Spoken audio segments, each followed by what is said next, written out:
Picture this. You're 9 months pregnant, lying in the rain, bleeding, begging for help. Your husband looks down at you from his window with his mistress beside him and closes the curtain.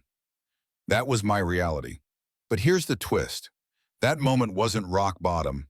It was the beginning of the most brutal takedown of a billionaire family this country has ever seen. My name is Sarah Mitchell, and I'm about to tell you how I went from compliance officer to chess piece in a $2 billion acquisition scheme, how I discovered my entire marriage was a business transaction, how they tried to take my baby, frame me for federal crimes, and erase me completely, and how I turned their own weapons against them so viciously that their empire crumbled in 90 days. This story has secret recordings, hidden spreadsheets listing 8 victims, a housekeeper who risked everything, courtroom bombshells, and a revenge so cold-blooded they're still trying to recover. By the end, you'll understand exactly why some people said I went too far and why I have zero regrets. But I need something from you first. Hit that subscribe button right now because this story is long, it's dark, and if you click away, you'll never know how a woman left for dead became the most dangerous enemy a billionaire family ever made. Drop a comment if you've ever ignored red flags in a relationship. You're about to see why that's so dangerous. Now, let's begin where it all started.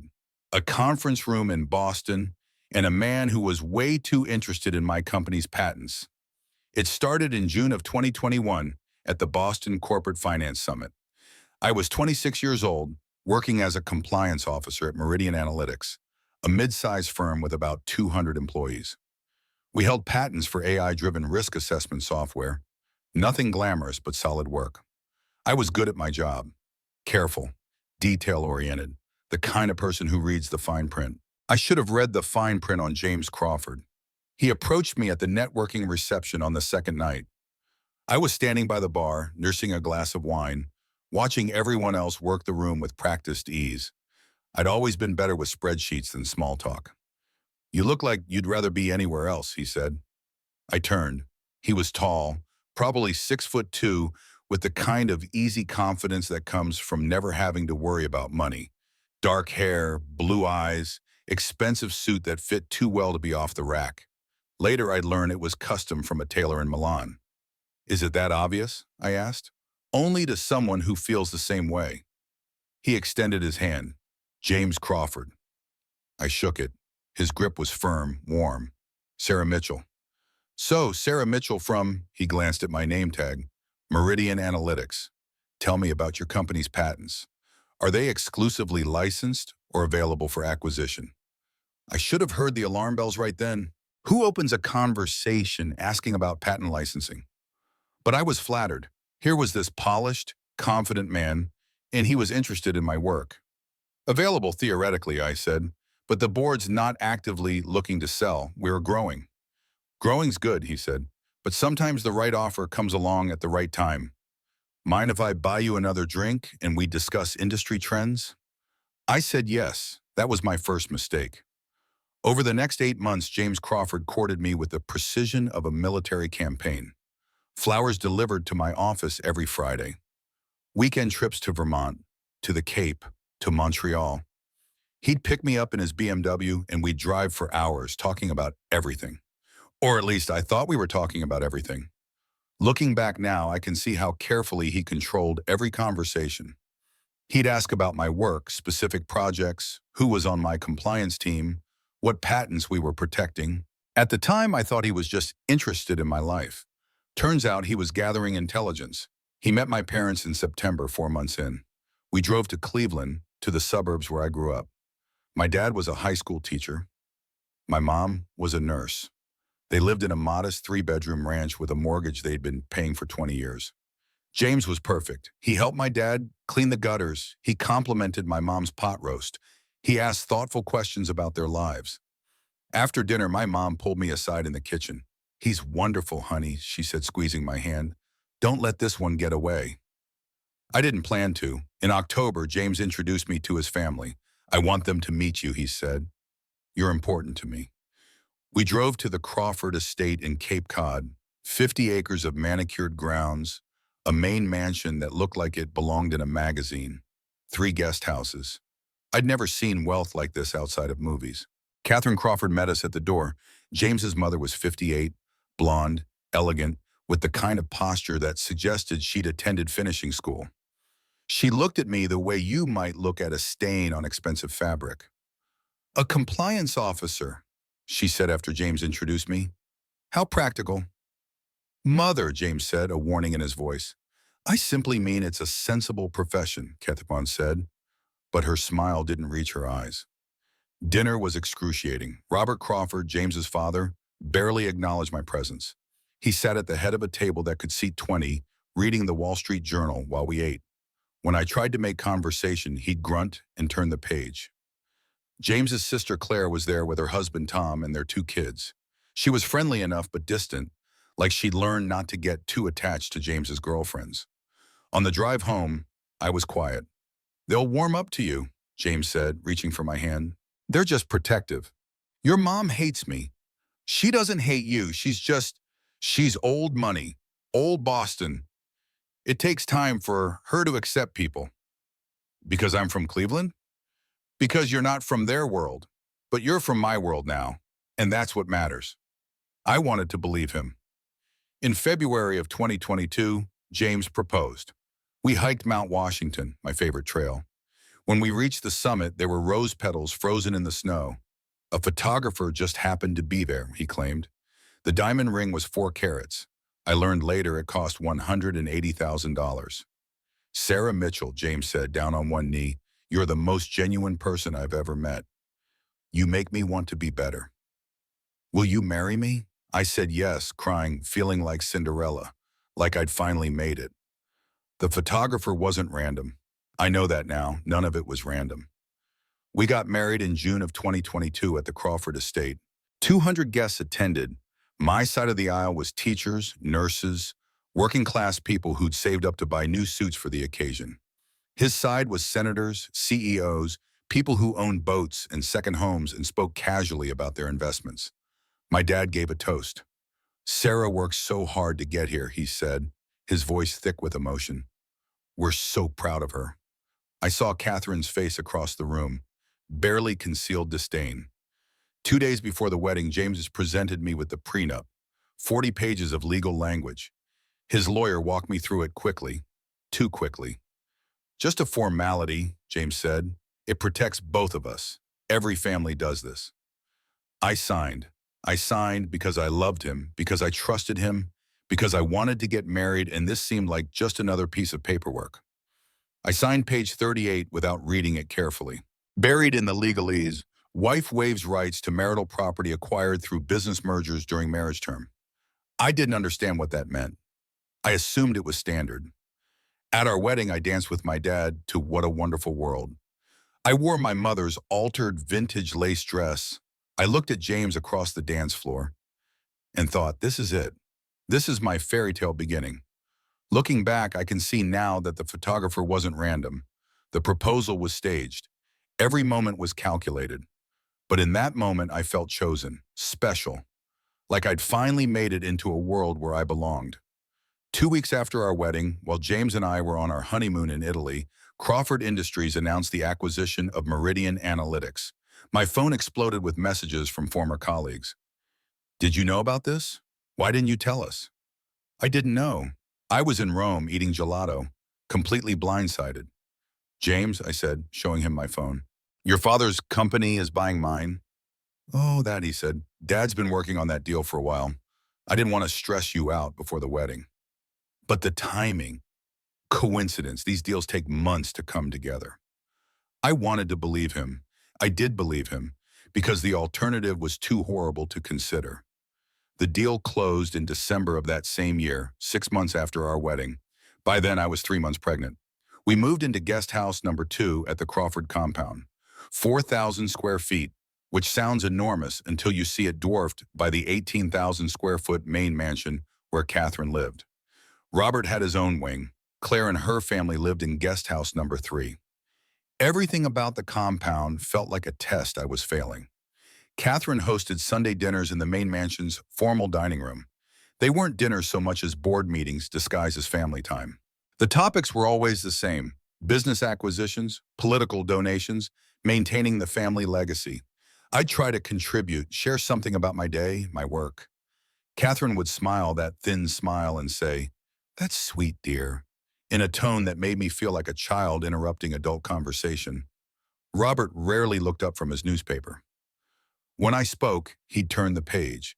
Claire was polite but kept her distance. Once, after a particularly awkward dinner, I caught her in the hallway. "Does it get easier?" I asked. She looked at me with something like pity. "You'll get used to how things work here," she said. "Eventually." I tried to fit in. God, I tried. I took cooking classes to learn Catherine's family recipes. I volunteered at Crawford Foundation charity events, wearing the right clothes, saying the right things. I learned to play tennis, Catherine's sport. I bought designer clothes with my salary, trying to look the part. Catherine would look me over and say, "That's an interesting choice," in a way that made me want to disappear. In December, 6 months into our marriage, I discovered I was pregnant. I told James first. We were in our bedroom, and I'd taken 3 tests to be sure. "James," I said, holding out the positive test, "we're going to have a baby." He froze, just stopped moving, stared at the test. "That's wow," he said finally. "We weren't planning this yet. Not I love you, not I'm so happy, just we weren't planning this yet." "But it's good, right?" I said. "We're married, we're stable." Yeah, of course, it's just, okay, we'll figure it out." Something in his tone made my stomach drop, but I told myself he was just surprised. He'd come around. At the next family dinner, I announced the pregnancy. I'd practiced how I'd say it, imagining Catherine's face softening, Robert maybe putting down his newspaper. "We have news," I said, taking James's hand. "We're pregnant." Silence. Complete, crushing silence. Catherine's wine glass stopped halfway to her mouth. Robert looked at James with an expression I couldn't read. James stared at his plate. Then Rebecca Hayes, who'd been introduced as the head of strategic acquisitions and had been joining family dinners more frequently, spoke. "Congratulations, Sarah," she said, her voice smooth. "Pregnancy is such a transformative time." Something in her tone made my skin crawl, the way she emphasized transformative, like it was a warning. In January, when I was 7 months pregnant, I was looking for a phone charger in James's home office. I opened his desk drawer and found a folder labeled Meridian Acquisition, Q4 2022. Curious, I opened it. Inside was a timeline. The acquisition talks had started 18 months earlier. 18 months.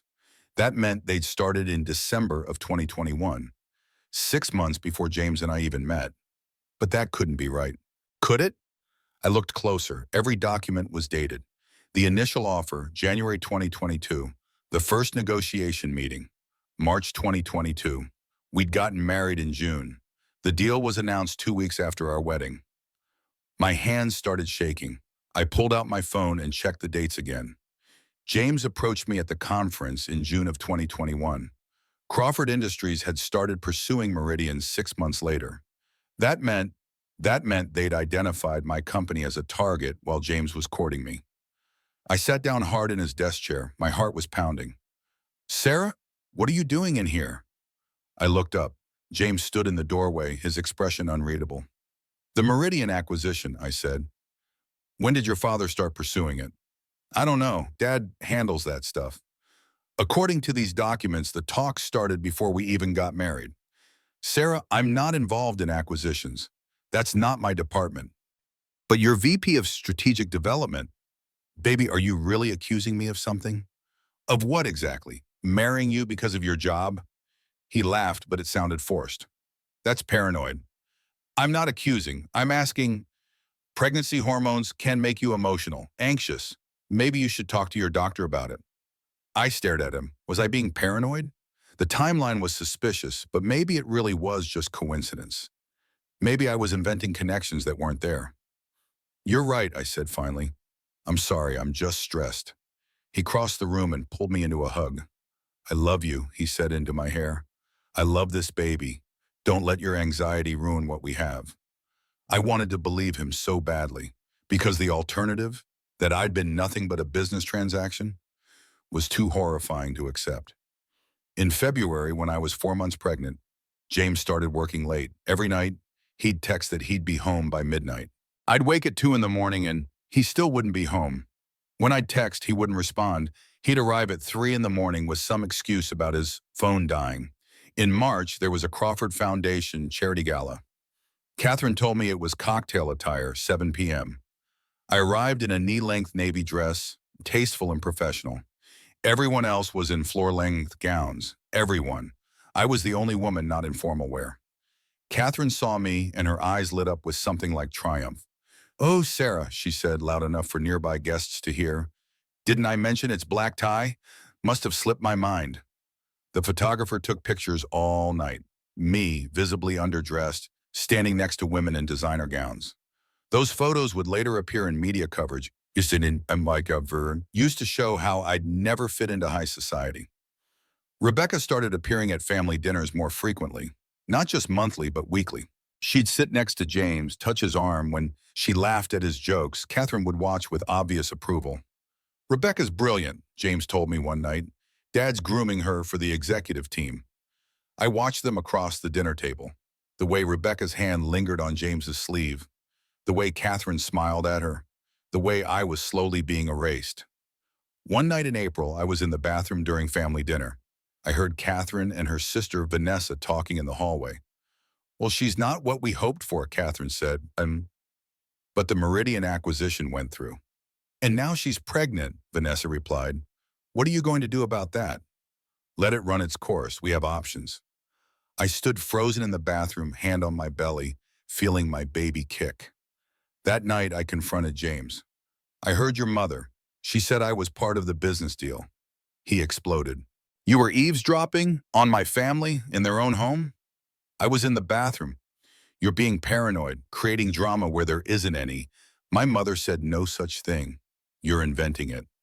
I started to cry, hormones and exhaustion and fear overwhelming me. James softened, pulled me close. Hey, I know pregnancy is hard. The anxiety, the mood swings. Maybe we should get you some help." "Therapy? For the stress?" And just like that, he made me doubt my own reality. Made me wonder if I was crazy. The next week, he booked us couples therapy. For 2 weeks after that, he was attentive. Brought me breakfast in bed, came to my OB appointments, held my hand during the ultrasound. "It's a girl," the technician said. "Emma," James said, squeezing my hand. "Let's name her Emma." I looked at him and thought maybe I'd been wrong. Maybe we really were going to okay. In April, when I was 6 months pregnant, my morning OB appointment was canceled last minute. "Doctor's emergency," they said. I came home at 11 in the morning, earlier than usual. I saw Rebecca leaving our guest house. Her blouse was slightly untucked. Her hair was messed. She adjusted both as she walked toward her car. When she saw me, she didn't look guilty. She looked triumphant. "Oh, Sarah," she said, "James is on a conference call.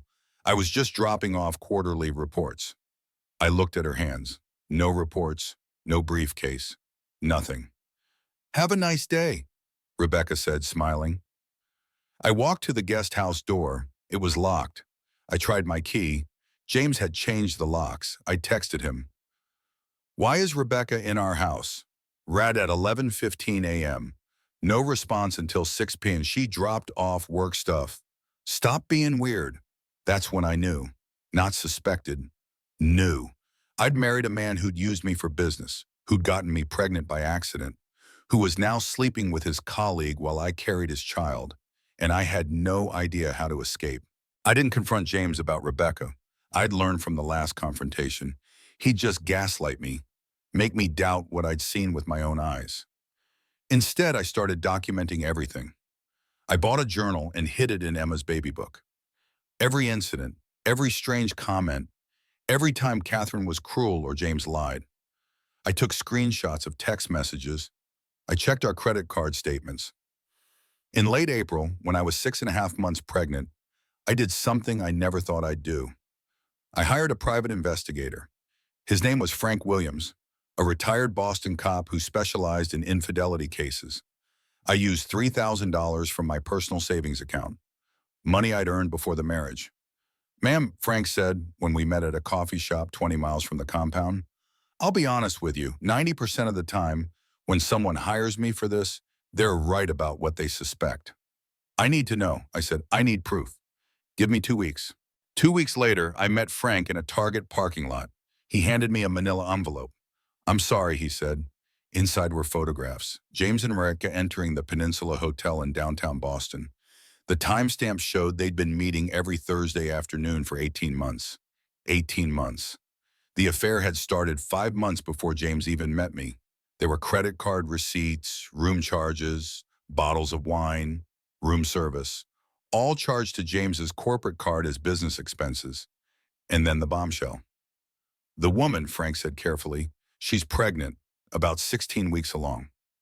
I stared at him. What? I followed her to an OB appointment. She's 4 months pregnant, due late October. I was due mid-August. He'd gotten us both pregnant within 2 months of each other. I sat in my car reading the report, shaking. An older woman knocked on my window. Honey, are you okay? She asked. I couldn't speak. I just shook my head. She opened my passenger door and sat down. I've been pregnant 4 times. I know pregnancy trouble when I see it. But that, she gestured at the report in my hands, that's heartbreak trouble. Do you have someone to call? I don't know anymore, I whispered. Then you call someone now. You don't go through this alone. My name is Grace. She wrote her number on a napkin. If you need anything, you call me. You're stronger than you think. Remember that. After she left, I called Lauren Anderson. We'd worked together at Meridian before the acquisition. She'd since moved to a competitor firm. Sarah, she said when she answered. Oh my God, I've been wanting to call you for months. What do you mean? After the acquisition, your name came up in some weird context, like maybe your role in compliance was compromised. I think you need a lawyer, Sarah, a good one. Can you meet me? That's when I realized the affair was just the surface. There was something much bigger happening, and I was trapped right in the middle of it. The Crawfords knew I knew. I'm not sure how, but they knew. Maybe Rebecca told them. Maybe they'd been monitoring my activities. Either way, they pivoted to phase 2 of whatever plan they had been executing. Complete isolation. It started small. James moved to the guest bedroom. The doctor said you need space for pregnancy comfort, he claimed, even though no doctor had said that. Family dinners continued, but I stopped being invited. I'd see them through the windows of the main mansion, Catherine and Robert and James and Rebecca eating together. When I asked about it, James said, "Oh, was that tonight? I thought you'd want to rest." Then Catherine asked for her car back. She'd gifted me her old Mercedes when I moved in, said I needed reliable transportation. Now she said there were insurance issues, but I need it for doctor's appointments, I protested. You can use Uber, she said, or ask James. I asked James. He said he was too busy. My mail stopped coming to the guest house. I found out it was being forwarded to the main mansion. Catherine was sorting it. Making sure you don't miss anything important, she said. My OB/GYN called in early July. Sarah, I'm so sorry, but I have to refer you to another practice. Why? Your insurance, it's showing you're out of network now. That's impossible. Crawford Industries has premium coverage or Chohani coverage. According to our system, you've been moved to a different plan, catastrophic coverage only. I checked. She was right. James had requested the change through HR. Prenatal care wasn't covered unless it was an emergency. Every good practice I called was full. No one was taking new patients. Finally, I found a clinic 50 miles away. To get there without a car, I had to take a 2-hour bus ride. I was 8 months pregnant, taking the bus to prenatal appointments. In late June, at 38 weeks pregnant, I couldn't take it anymore. I know about Rebecca, I said. We were in the kitchen. James was making coffee like it was any normal morning. He didn't even look up. Good. Saves time. What? Did you really think this was real? He turned to face me and his expression was completely cold. The mask was gone. You're a compliance officer from Cleveland, Sarah. My family owns $2.1 billion in assets. You were always temporary. Then why marry me? Your company held the patents we needed. Marrying you expedited the acquisition. We saved 18 months of negotiation. And the baby? Unfortunate timing, but we'll manage it. I felt like I'd been slapped. I want a divorce. No, you don't. Because if you file, I'll destroy you. That prenup you signed? Read page 38, paragraph 12. I went back to the guest house and read the prenup. Really read it this time. If I initiated divorce in the first 5 years, I got $50,000 total. If he initiated it, I got $250,000. Either way, it was nothing compared to what I'd need to fight them. That night, I sat alone in the guest house. I could hear laughter from the main mansion. I looked through the window and saw a celebration. Rebecca was there. Catherine was touching her pregnant belly approvingly. Robert was raising a champagne glass. They were celebrating the baby that mattered, not mine. I opened my laptop and created a document. Everything they've done, I titled it, and I started writing. Every incident, every date, every witness. I realized something that night. They'd been systematically destroying me because they thought I was weak. They were right, I had been weak. But that night I decided if they were going to destroy me anyway, I was taking them down with me. I didn't sleep that night. Instead, I made lists. Evidence I needed. People who might help. Legal options, escape routes. By morning, I had a plan. Not a good plan, but a plan. I spent the day researching lawyers. Every family law attorney I called asked the same questions. Did I have assets? Could I afford a retainer? No and no. Finally, someone gave me a name. Margaret Sullivan, Maggie to her clients, civil rights attorney who sometimes took cases pro bono. I called and left a message, not expecting a callback. She called back in an hour. Tell me everything, she said. I told her everything. The timeline, the prenup, the affair, the pregnancy, the isolation. She listened without interrupting. When I finished, she was quiet for a long moment. Sarah, she said finally, I've been practicing law for 20 years. I've seen bad situations. This is worse than bad. This is systematic. We're going to need evidence. A lot of it. I'm documenting everything. That's good. Keep doing that. But I need you to do something else. Something you're not going to like. No. What? Stop confronting them. Stop showing your hand. Right now, they think you're defeated. Let them think that. Defeated people are less careful. They'll make mistakes. It went against every instinct. I wanted to scream at James, at Catherine, at all of them. But I understood what Maggie was saying. How long do I have to pretend? I asked. Until we have everything we need to bury them. Over the next few weeks, I played the part. The defeated wife, the woman too broken to fight back. Meanwhile, I gathered evidence. Lauren helped. She'd email me documents from the Meridian acquisition. Internal memos showing Crawford Industries had targeted my company specifically. Communications showing they'd researched the compliance team, identified me as the person with access to sensitive information. I found text messages James had forgotten to delete. Conversations with Rebecca dating back 20 months. They'd been together before he ever met me. Every romantic gesture, every intimate moment we'd shared, he'd been reporting back to her. One text from Rebecca, dated June 15, 2021, the day before James approached me at the conference. She's at the networking event tomorrow.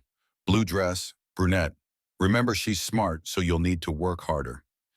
He'd known what I looked like before he ever said hello. I collected credit card statements showing the hotel rooms, the dinners, the gifts. All of it charged to corporate accounts, carefully coded as business expenses. I saved voicemails. Catherine calling to cancel events I'd been invited to, her voice dripping with false sweetness. We just thought you'd be more comfortable resting at home, dear. Pat Donnelly, the housekeeper, approached me in early July. I was sitting in the guest house, organizing files when she knocked. Mrs. Sarah, she said, can I talk to you? Of course.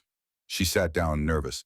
I've worked for this family for 20 years. I've seen things, bad things, but what they're doing to you, it's evil. Pat, my daughter told me I should record things just in case. So I did. She pulled out her phone. I've been recording for 6 months. Conversations. How they treat you. I want you to have these. For when you need them. I stared at her. You could lose your job.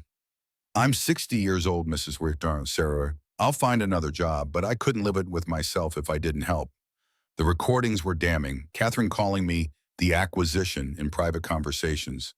Robert discussing exit timelines.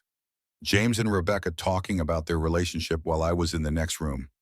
But the most important recording was from July 20th, 3 days before the night that changed everything. Catherine and Rebecca in Catherine's study, discussing plans. She's almost full term, Rebecca said. What if she just leaves after the baby's born? She won't, Catherine replied. Where would she go? No money, no car, no job prospects. We've made sure of that. And if she tries to fight? We have the embezzlement angle ready. Those old approvals from Meridian can be recontextualized. Our legal team is drafting the documents now. Won't that be hard to prove? Digital forensics is surprisingly easy to manipulate if you have the right experts, and we have the best. I listened to that recording 3 times. They were planning to frame me, had been planning it for months. I sent copies of everything to Maggie. She called me immediately. Sarah, this is federal. This is conspiracy, fraud, potentially RICO. We need to get you somewhere safe. I can't leave yet. I'm 9 months pregnant with no resources. If I run now, they'll use it against me. Say I'm unstable. Then we wait until after the baby's born. But Sarah, these people are dangerous. Be careful. I was careful. I played my part, the meek, defeated wife. But inside, I was building a case that would destroy them all. By July, I was 40 weeks pregnant, and they'd stop pretending. The systematic erasure was complete. I wasn't invited to family dinners anymore. I wasn't copied on household emails. When I'd walk past the main mansion, I could see them through the windows, laughing, eating, living their lives. I was a ghost of my own marriage. James had moved his things completely out of the guest house. He was sleeping in the main mansion now, in his old childhood bedroom. Or maybe in Rebecca's room at her apartment. I didn't know, and he didn't bother lying about it anymore. My credit cards were frozen. I checked my bank account one morning and found 47 cents. The joint account had been drained. James had moved everything to his personal account, one I'd never had access to. I couldn't buy groceries. I couldn't pay for gas even if I had a car. I couldn't do anything. I called my parents. My dad answered. Sarah, honey, we've been so worried. Dad, I need help. I need to come home. Silence. Then, baby, we talked to a lawyer. The prenup. If you leave now, you get nothing. And they said they'll sue for emotional distress to the baby. They'll sue us for interference. They threatened you? They called us yesterday, said if we help you leave, they'll sue us for everything we have. We could lose the house, honey, your mom's retirement, everything. I understood. I didn't blame them. The Crawfords had more money than God and no conscience about using it. It's okay, I told my dad. I understand. We love you, he said, crying. I love you too. I was truly alone. Lauren came by when she could, sneaking food and supplies. She parked down the road and walked up, avoiding the main house. But she had her own job, her own life. She couldn't be there all the time. My clinic called on July 15th, my due date. Sarah, you're full term. We should see you for a checkup. I don't have transportation. Can family help? I laughed. It came out bitter. No, they can't. We can arrange medical transport if it's an emergency. It's not an emergency. Baby's moving fine. I'm fine. I wasn't fine. I was trapped. 40 weeks pregnant, no car, no money, living in a guest house owned by people who wanted me gone. On July 20th, 40 weeks and 5 days pregnant, I felt strong contractions. Not the Braxton Hicks I'd been having for weeks. Real ones, 3 minutes apart. I called the clinic. I think I'm in labor. Can you get here? I don't have a car.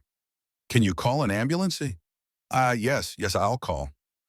I hung up. I stood in the guest house, feeling my daughter moving inside me, preparing to be born. And I realized something. I couldn't call an ambulance. If I did, if I gave birth in a hospital with witnesses and medical records, it would be harder for them to control the narrative. They wanted me to go into labor here at the estate, where they could script the story however they wanted. The contractions were still 3 minutes apart. I had time. I called Maggie instead. I think I'm in labor. Real labor. What do I do? Call 911 right now, yeah. If I leave, they'll say I abandoned the property. They'll use it. Sarah, your safety and your baby's safety. I know, I need to wait as long as possible. Build the strongest case possible. Please don't wait too long. I didn't know then that too long was only 2 days away. On July 22nd, I woke at midnight with contractions every 2 minutes. My water hadn't broken yet, but the pain was intense. I knew this was it.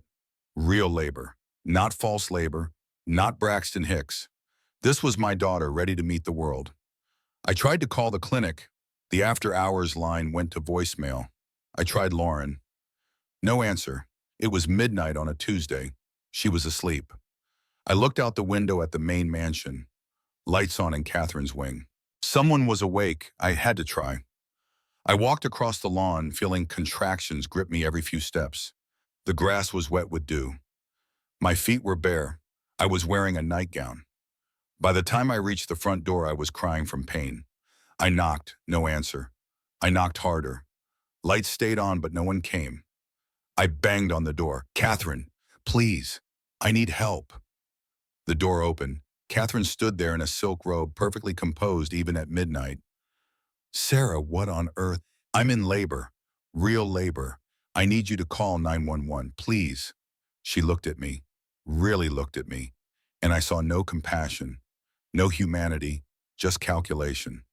First babies take forever, Sarah. I'm sure you'll be fine until morning. Catherine, please. Something feels wrong. There's pressure. You're being dramatic. This is exactly the kind of emotional instability we've been concerned about. Please, go back to the guest house. Get some rest. We'll reassess in the morning. As she started to close the door, I put my hand out, tried to stop her. Please don't do this. Please, I'm begging you. Just call for help. You don't live here anymore, Sarah. You're trespassing. She closed the door. I heard the lock click. I stood there, contractions coming faster now, understanding finally and completely that they were going to let me suffer. Maybe let me die. I needed to get to James. His bedroom window was around the side of the house, ground floor. I stumbled around the mansion, holding my belly, trying to breathe through contractions. When I reached his window, I could see inside. James was there, in bed, with Rebecca. They were both awake. They saw me. I banged on the window. James, please, the baby's coming. Please call 911. He got up, opened the window 6 inches, not enough to let me in, just enough to talk. Sarah, you need to calm down. I can't calm down. I'm in labor. Please, our baby. Rebecca appeared over his shoulder. Even in my pain, I saw her face.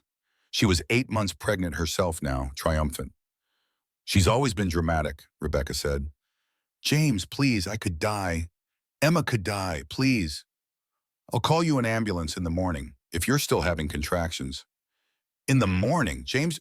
Rebecca leaned forward. Did you really think he'd choose you?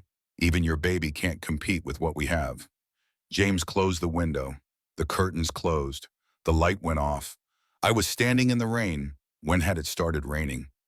40 weeks pregnant, in labor, and my husband had just closed the window in my face.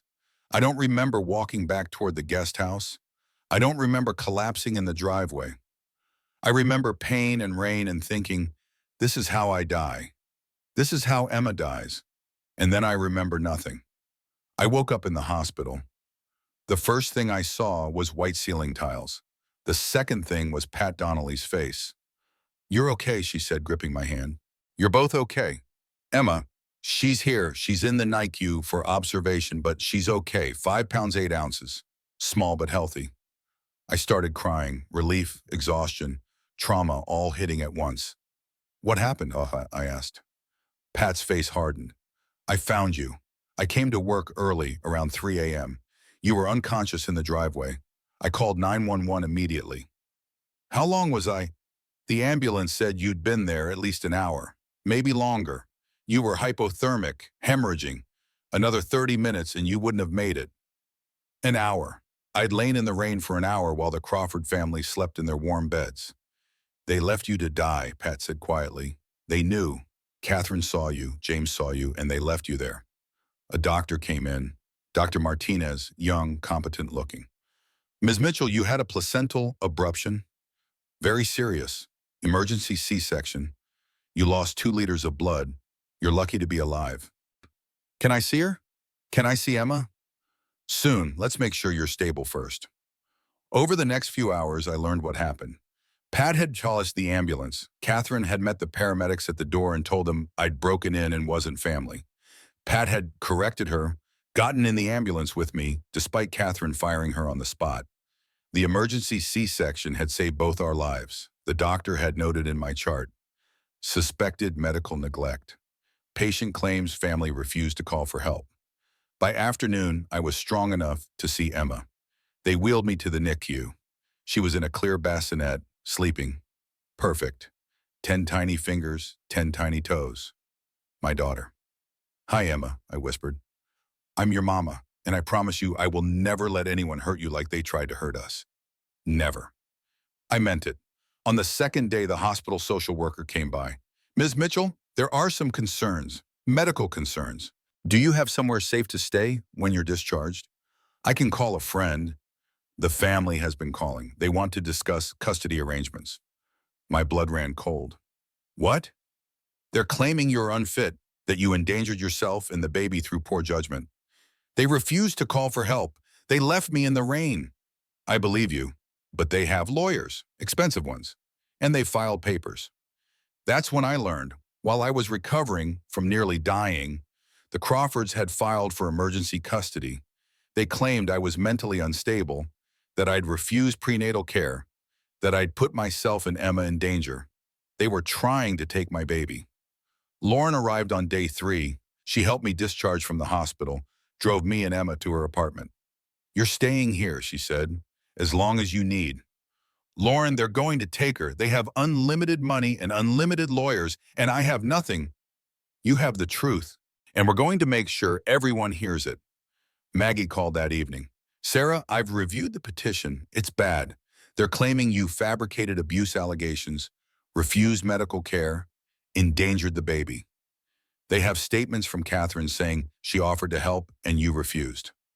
That's a lie. I know. And we're going to prove it. Pat's recordings will help. But Sarah, we need more. We need to show a pattern. This can't just be about one night. What do you mean? I mean we need to expose what they really are, and that's going to take time. I looked at Emma sleeping in the bassinet next to Lauren's couch. She was 3 days old. She deserved better than this. Better than a mother fighting for custody. Better than a family that wanted to use her as leverage. But she was stuck with me, and I was going to have to be enough. Over the next 6 weeks, I lived in Lauren's 1-bedroom apartment. I slept on the couch. Emma slept in a borrowed bassinet. I pumped breast milk and worked night shifts at a 24-hour pharmacy, the only job I could get that didn't require references the Crawfords could sabotage. During the day, I met with Maggie. We built the case. Pat's recordings, the PI's report, medical records, financial records showing how they drained my accounts. But the Crawfords were building their case too. They released a statement to the press. Sarah Mitchell targeted our son through her position at a company we acquired. When the relationship deteriorated, she fabricated abuse claims to extort money. We're seeking custody of our grandchild to ensure her safety. Comment sections filled with people calling me a gold digger, a liar, a bad mother. Someone leaked photos of Emma to gossip websites. My 3-week-old daughter's face was on TMZ, with strangers commenting on whether she looked like James. I broke. Lauren found me crying at 2 a.m., Emma asleep in my arms. I can't do this, I said. I'm destroying her. Her face is online. People are saying horrible things. Maybe I should just take their settlement and disappear. Sarah, maybe they're right. Maybe I am just bitter and trying to hurt them because I lost. You didn't lose anything. They tried to kill you. But what if fighting makes it worse? What if I'm being selfish? Lauren sat down next to me. What if you win and Emma grows up knowing her mother fought for her? That stopped me. An email arrived that night at 11:47 p.m.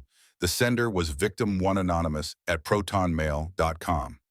Dear Sarah, it read, you don't know me, but I'm the first victim. I took the money, I signed the NDA, I disappeared. I was wrong. That money ran out. My career never recovered. I lost myself because I let them silence me. You're at the moment where stopping seems easier than continuing. But here's what I learned. If you stop now, you'll never forgive yourself. They're scared. That's why they're attacking. Don't stop. Finish what I couldn't. For all of us. I read it 3 times, then I opened my laptop. I emailed Maggie, I'm not stopping. Let's go to war. I emailed Pat, are you willing to testify in court? I emailed Lauren, I need help finding the other victims. And I emailed James one last time. You should have called for help that night. What happens next is because you didn't. His response came at 3 a.m. You're going to regret this. But he was wrong. The only thing I regretted was not fighting back sooner. Lauren and I found the other victims. It took weeks of detective work, searching corporate records, tracking LinkedIn profiles, finding women who'd married Crawford Industries executives or their associates around the same time as major acquisitions. We found 8 of them. 8 women whose lives had been destroyed the same way mine almost was. Karen Peterson was the 4th victim. She'd been a CFO at a software company Crawford acquired in 2017. She'd married a PE partner, gotten pregnant, lost the baby to stress, signed an NDA, took $750,000 and disappeared. When we called her, she cried. I thought I was the only one, she said. I thought I was crazy. You're not crazy and you're not alone. Will you testify? They'll sue me for breaking the NDA. Let them. We'll fight it together. One by one, they agreed. 5 of the 8 were willing to come forward. The other 3 were too scared, and I couldn't blame them. But 5 was enough. Maggie hired a forensic accountant named David Clark, former FBI. He analyzed the embezzlement evidence the Crawfords had fabricated. This is sophisticated fraud, he told us. Someone took legitimate transactions Sarah approved years ago and altered the context to make them look criminal. But they left digital fingerprints. I can prove it's fake. We gathered evidence. Medical expert testimony about the neglect. Pat's recordings, financial records. Testimonies from 5 other victims showing a pattern. And then we found the smoking gun. Maggie's IT specialist managed to access Rebecca's cloud storage. Legally questionable, but what we found was worth the risk. An email dated August 1st, 2023, before the custody hearing. From Catherine to Rebecca, the Mitchell acquisition is complete. Should we accelerate exit timeline? Pregnancy is inconvenient. Rebecca's response, use pregnancy as leverage, claim instability, frame embezzlement, take custody. She'll sign anything to get supervised visits. They'd planned everything, every detail. They were going to take my baby and use her to control me. We contacted the FBI, securities fraud, wire fraud, conspiracy. The federal government opened an investigation, and then we went to trial. The courthouse steps were packed with reporters. I arrived carrying Emma, now 3 months old, wearing a simple navy suit. The Crawfords arrived with an entourage of 8 lawyers, Catherine and Chanel, Robert in a $10,000 suit. The trial lasted 6 days. Pat testified first. She played her recordings in open court. Catherine calling me the acquisition. James discussing exit timelines with Rebecca. Robert saying I'd served my purpose. The jury looked horrified. Then Pat played the video from the night of Emma's birth. Grainy phone footage of me banging on Catherine's door, begging for help. Catherine saying, go back to the guest house. We'll reassess in the morning. Several jurors were crying. The medical expert testified. Ms. Mitchell's delay in receiving care bordered on manslaughter. She should have died. Her baby should have died. The fact that they didn't is miraculous. David Clark testified about the fabricated embezzlement evidence. This is textbook fraud. Sophisticated, intentional, designed to destroy Ms. Mitchell's credibility. The 5 other victims testified. One by one, they told their stories. The pattern was undeniable. Then Claire Crawford took the stand. The courtroom went silent. Catherine tried to leave. The judge ordered her to stay. Claire looked at me. I'm sorry I didn't help you sooner. I was a coward. I'm done being a coward. She testified about family meetings where they discussed the Sarah problem. She provided 10 years of financial documents showing how the family controlled members with money. She read emails between Catherine and Rebecca planning my destruction. When the prosecutor showed the email about using my pregnancy as leverage, Catherine stood up and screamed, "That's taken out of context." The judge threatened her with contempt. On day 5, I testified. I told the truth. All of it. The conference room where we met, the courtship, the wedding, the discovery, the isolation, the night I almost died. Crawford's lawyer tried to break me on cross-examination. You signed a prenup knowing the terms. I signed it because I loved him and trusted him. That made me naive, not complicit. You're seeking millions in damages. I'm seeking justice. The money is just how we keep score in this country. Aren't you really just angry your plan didn't work? I looked at him. My plan was to have a family, to love someone who loved me back, to raise my daughter in a home filled with warmth. That plan didn't work because they were never capable of love, only strategy. So yes, I'm angry, and I'm here to make sure they can't do this to anyone else. The courtroom was silent. Maggie asked me one final question.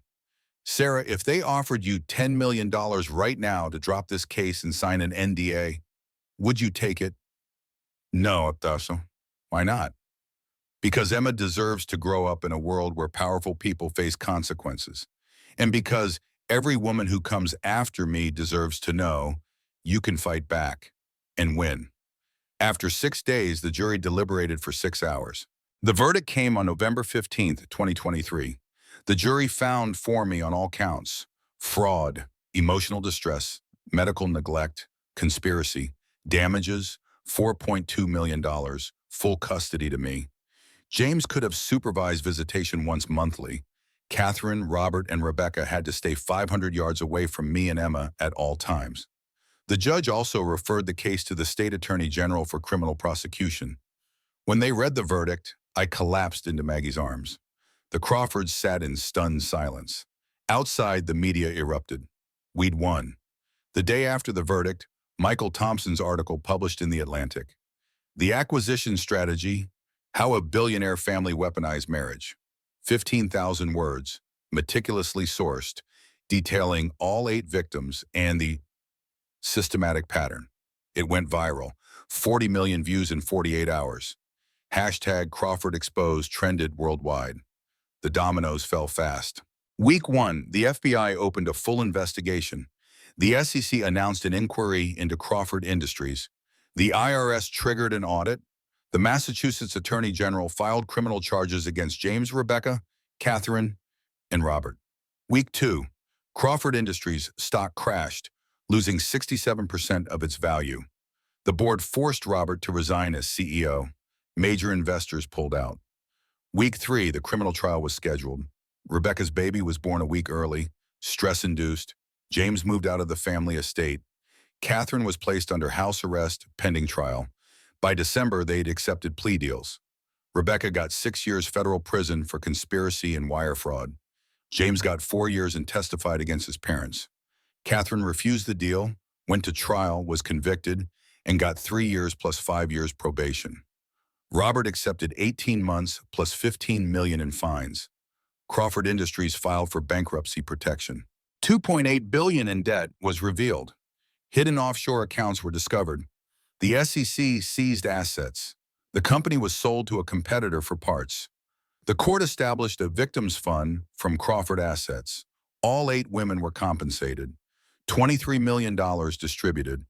The empire we thought was untouchable collapsed in 3 months. By March of 2024, I'd settled into a new life.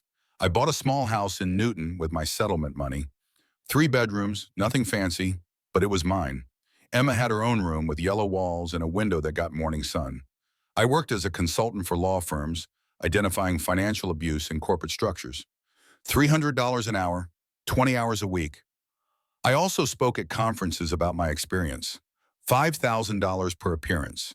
Emma was 6 months old, healthy, happy, hitting every milestone. She had no memory of the trauma. She was surrounded by love.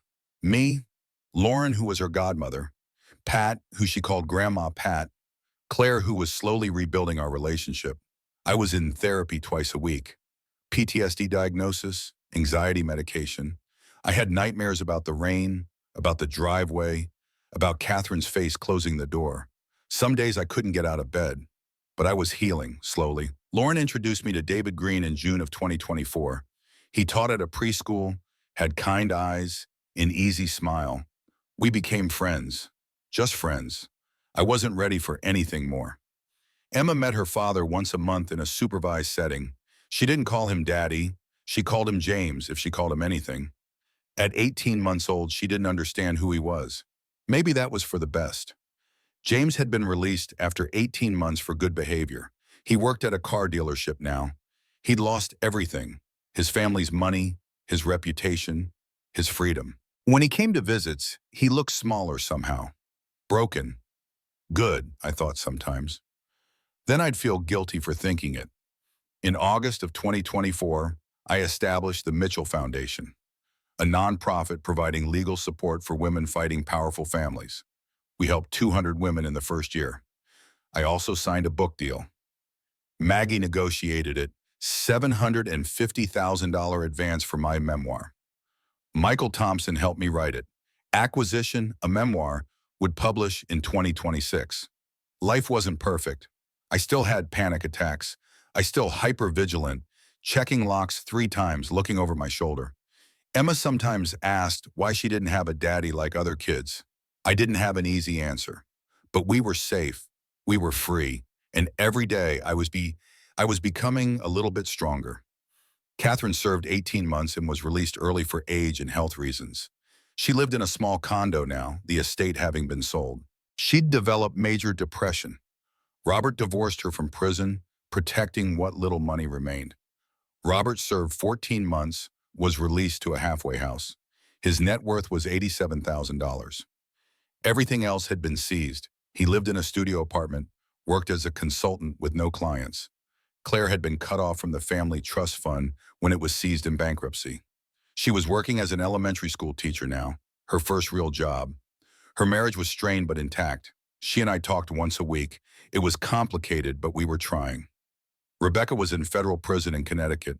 Her son was being raised by her elderly mother. She was reportedly writing a memoir but hadn't found a publisher. Pat had retired with the $100,000 I'd given her from my settlement. She'd testified at all the criminal trials. She'd written a book, 20 Years Below Stairs, The Housekeeper Who Took Down a Dynasty. When it was a modest bestseller, she used the money for her grandchildren's education. Everything had changed in less than 2 years.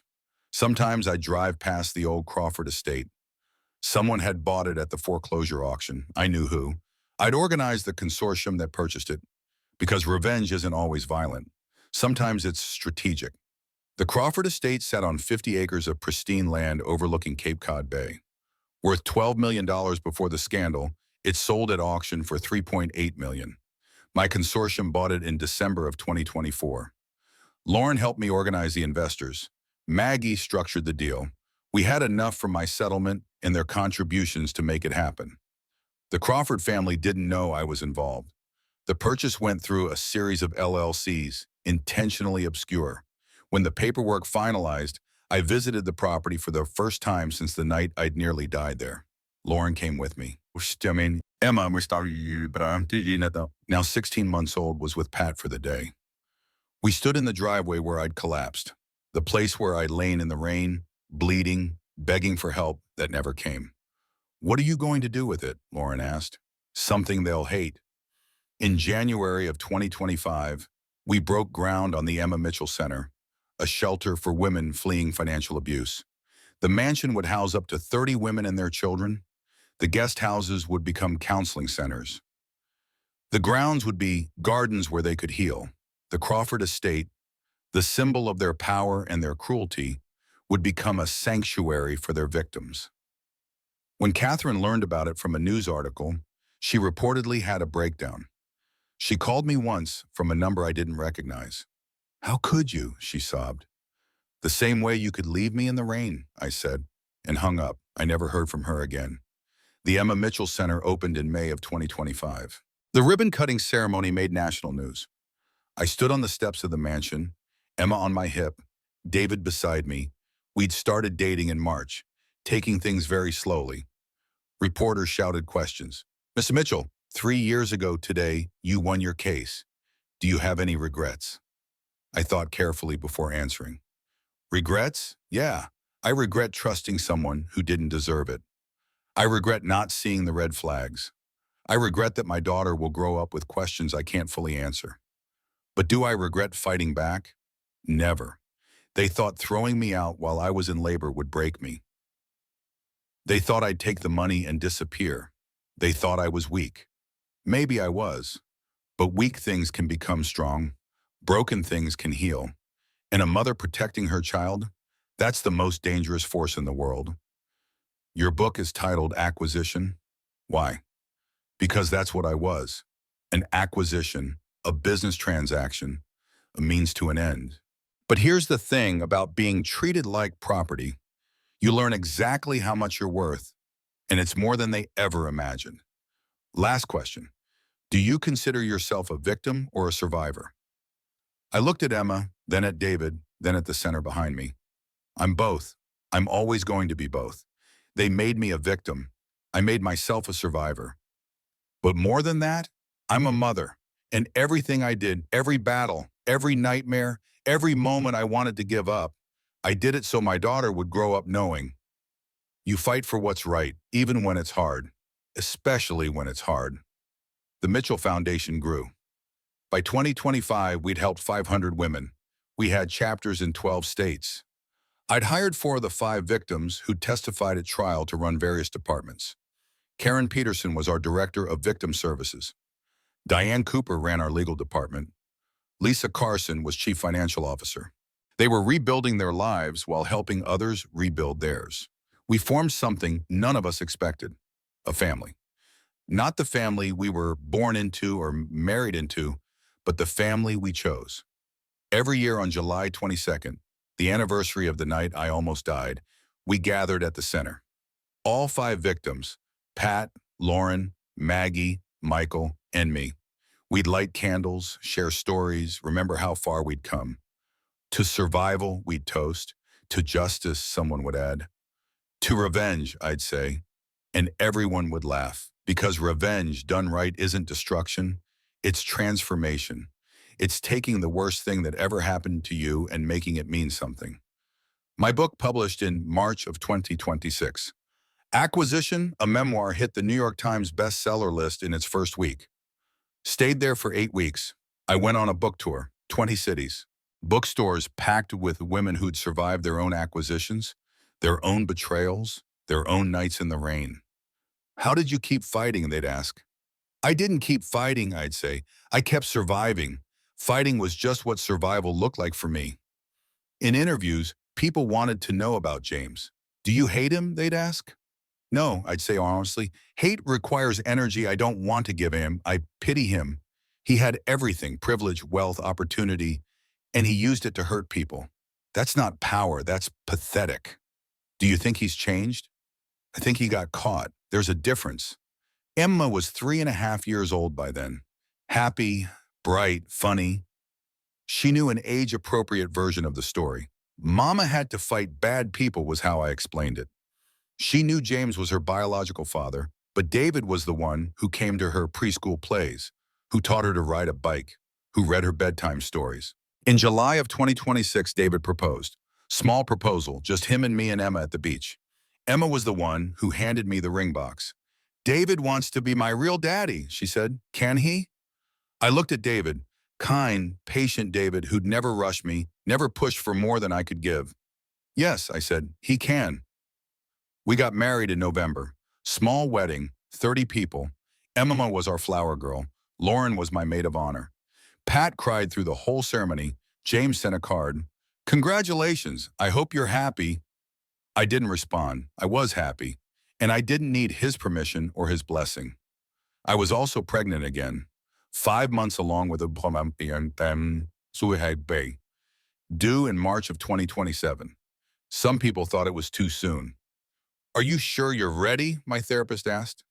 I'm sure I want Emma to have a sibling who knows only love and safety, a sibling who'll never know what it's like to be born into a war zone. Life wasn't perfect. I still had nightmares. I still had panic attacks when it rained. I still checked the locks obsessively. Some days were harder than others. But Emma was safe. The center was helping women who'd once been where I was. The foundation was changing laws. The victims had found justice in community. And every December, I did something the Crawfords probably found absolutely brutal. I sent Catherine a Christmas card. No message, just a photo. Me, David, Emma, and later our son. Smiling, happy, thriving. I knew she received them. I knew because, once, her lawyer called and asked me to stop. Why? I asked. It's causing Mrs. Crawford significant emotional distress. Tell Mrs. Crawford that I experienced significant emotional distress when she left me to die in her driveway. If she doesn't like my Christmas cards, she can throw them away.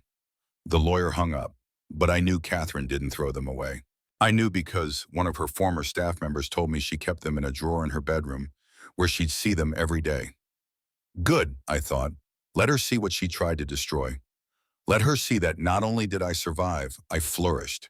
Let her see that every evil thing she did backfired so spectacularly that I turned her mansion into a shelter for abuse survivors. That was the brutal part. Not violence, not destruction, but making them watch every single day as I built something beautiful from the ashes of what they tried to burn down. 3 years after the verdict, I stood in the main hall of the Emma Mitchell Center for a media interview. Emma, now 3.5, played in the corner with the children of women staying at the shelter. My pregnant belly made it hard to bend down, but I was managing. A reporter from NPR was doing a feature on financial abuse in corporate America. She'd chosen me as the centerpiece of the story. Sarah, let me ask you something the public really wants to know, she said. The title of your book, the way you framed this story, a lot of people say what you did to the Crawford family was brutal. Do you think you went too far? I'd been asked this question 100 times. My answer was always the same. Let me tell you what brutal actually looks like, I said. Brutal is marrying someone as part of a business strategy. Brutal is getting someone pregnant and planning to take their baby from the moment of birth. Brutal is leaving a woman in labor in the rain for over an hour while she begs for help. That's brutal. And what you did? I held them accountable. I made sure they faced consequences for their actions. I took their mansion and turned it into a shelter. I took their reputation and used it to build awareness about financial abuse. I took every weapon they used against me and transformed it into something that helps others. If that's brutal, then I accept the label, but I call it justice. The reporter nodded, scribbling notes. Do you ever worry about how this will affect Emma? Having her story, your story, so public? Every day. But you know what I worry about more? Emma growing up in a world where powerful people never face consequences, where women are treated as acquisitions and no one speaks up. I'd rather she grow up knowing her mother fought than wondering why her mother stayed silent. After the interview, I walked through the center. 30 women currently in residence, 42 children, each one with their own story of financial abuse, manipulation, systematic destruction. I met with a few of them in the common room. Sarah, there were 3 Sarahs at the center. We went by our last names. Sarah Johnson was 28, fled from a tech executive in California who'd trapped her with debt and surveillance. Reading your book gave me courage, she told me. I thought I was the only one. I thought I was crazy. You're not crazy, and you're not alone. We're going to help you rebuild. How long did it take you to feel normal again? I thought about that question. 3 years post-verdict, 4 years post-trauma. I'm still working on it, I admitted. Some days are good. Some days I wake up at 3 a.m. convinced they're coming back. But it gets easier. The gaps between bad days get longer. She nodded, filing that information away. After I left the common room, I found Lauren in the administrative office. She'd quit her corporate job 6 months ago to work full-time as the center's executive director. You didn't have to give up your career for this, I told her. Not for the first time. I didn't give it up. I traded it for something better. Besides, someone has to keep you from turning this place into an anti-Crawford revenge museum. I laughed. It's not revenge if it's helping people. It's a little bit revenge. You literally turn their mansion into a monument to their failures. You send Catherine Christmas cards of your happy family. Last month you bought the building where James works just so you could be his landlord. That last one was pure business opportunity. Sarah. Okay, it was 10% revenge, but mostly business. She shook her head, smiling. I'm not judging. They deserve it. I just wanted to make sure you're doing okay.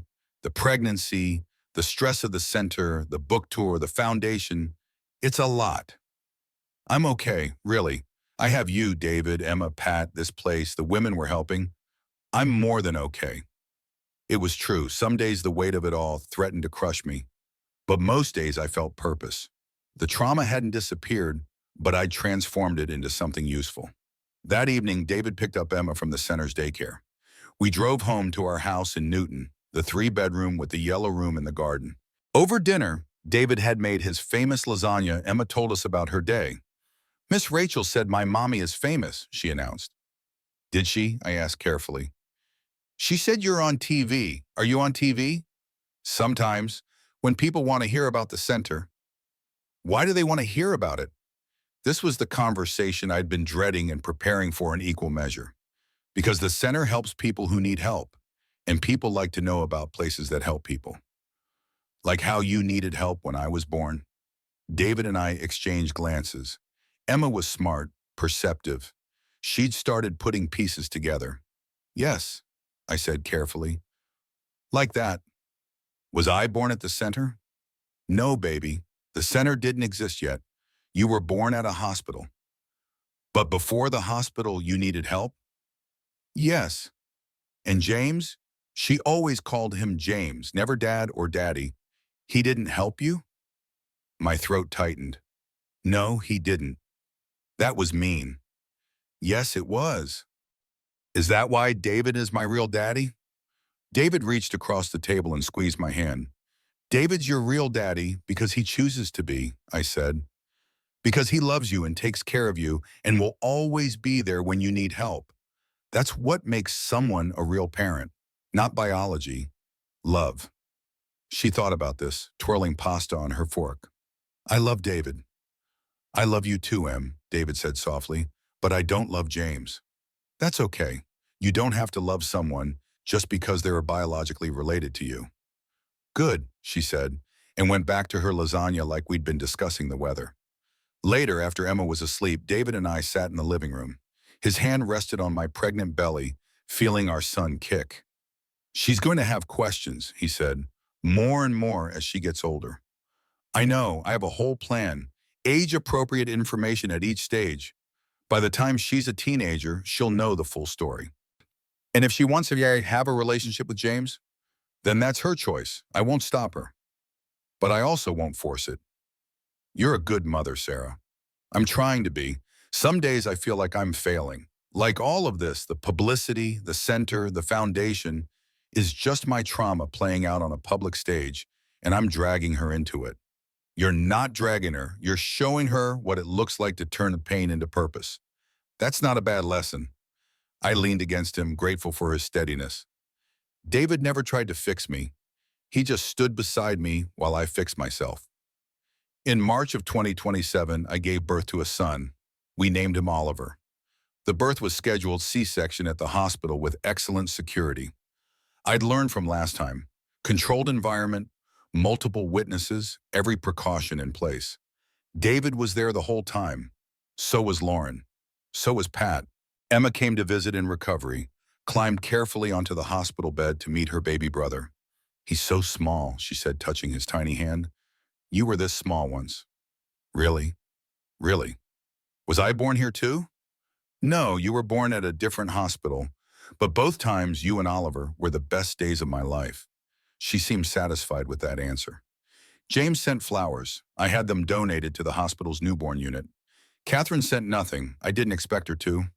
By summer, life settled into a new normal. I was on maternity leave from speaking engagements, but still consulting part-time from home.